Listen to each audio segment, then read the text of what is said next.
Hi, നമുക്ക് പെട്ടെന്ന് ഉണ്ടാക്കാൻ പറ്റുന്ന ചെമ്മീൻ ഫ്രൈ ഉണ്ടാക്കിയാലോ. ചെമ്മീനെ ജസ്റ്റ് ഒന്ന് തൊണ്ടൊക്കെ കളഞ്ഞ് അതിന് വാഷ് ചെയ്ത് ചീഞ്ചട്ടിയിൽ ഉപ്പിട്ട് വേവിക്കുക. ലേശം മഞ്ഞൾപ്പൊടി ഇടണേ. വേവിച്ച് ജസ്റ്റ് ഒന്ന് പാനിലിട്ട് ലേശം വെളിച്ചെണ്ണ ഒഴിച്ച് ഒന്ന് ഫ്രൈ ചെയ്ത് വയ്ക്കുക. അധികം ഫ്രൈ ചെയ്യരുത്. ലേശം അതിൻ്റെ വെള്ളം ഒന്ന് കളയുക. അതിനുശേഷം ഫ്രൈ വെച്ച ചെമ്മീനാണിത്.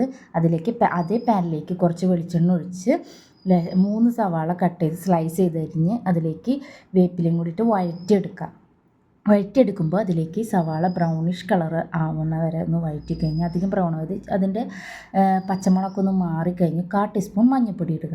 മഞ്ഞൾപ്പൊടി ഇട്ട് വഴറ്റിയതിന് ശേഷം നമ്മൾ അതിലേക്ക് ഉപ്പൊക്കെ ഇട്ട് അതിൽ ഇളക്കി കഴിയുമ്പോൾ സവാളയുടെ പച്ചമുളകൊക്കെ പോയെന്ന് ഉറപ്പ് വരുമ്പോൾ ഒരു 1/4 ടീസ്പൂൺ മുളക് പൊടി അതിലേക്ക് ഇടുക. മുളക് പൊടി ലോ ഫ്ലെയിമിൽ വെച്ചിട്ട് വേണം മുളക് പൊടി ഇടണമെങ്കിൽ.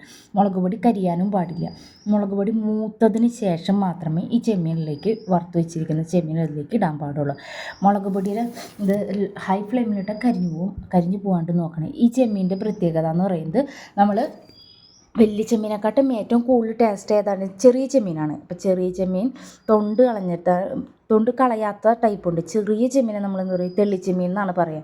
ഇത് ഇടത്തരം ചെമ്മീനാണ്. ഇതിൻ്റെ തൊണ്ട് കളഞ്ഞ് വാഷ് ചെയ്ത് വേവിച്ച് ഫ്രൈ ചെയ്ത് വെച്ചേക്കുന്നതാണ്. ഇതിലേക്ക് ഈ ചെമ്മീൻ കൂടുതൽ ടേസ്റ്റാണ്.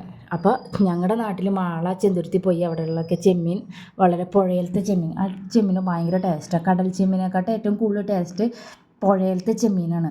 അപ്പോൾ ഞങ്ങൾക്കൊക്കെ ഏറ്റവും ഇഷ്ടം കടൽ ചെമ്മീൻ കഴിക്കുന്നതിനെക്കാട്ടും ടേസ്റ്റായിട്ട് തോന്നിയത് പുഴയിലത്തെ ചെമ്മീനാണ്. പിന്നെ വലിയ ചെമ്മീനെക്കാട്ടും കൂടുതൽ ടേസ്റ്റ് നമുക്ക് ചെറിയ ചെമ്മീനാണ്. നന്നാക്കാൻ ഇത്തിരി പാടാണെങ്കിലും വളരെ ടേസ്റ്റാണ്. പിള്ളേർക്ക് ഏറ്റവും കൂടുതൽ ഇഷ്ടമുള്ള സാധനമാണ്.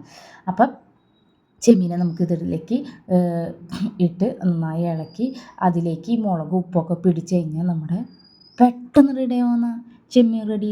ഇതിൽ ഏറ്റവും പെട്ടെന്ന് ഉണ്ടാക്കാൻ പറ്റുന്ന സംഭവമാണ്. പക്ഷേ മസാലകളൊക്കെ ചേർത്ത് കഴിഞ്ഞാലേ നമുക്കത് തിന്നാൻ വേറെ ചിക്കൻ്റെ അതിൻ്റെയൊക്കെ സ്മെല്ല് വരും, ഗരം മസാല ഒക്കെ ചേർത്ത് കഴിഞ്ഞാൽ. അപ്പോൾ എല്ലാവരും ട്രൈ ചെയ്ത് നോക്കണേ. ടാറ്റാ, ബൈ.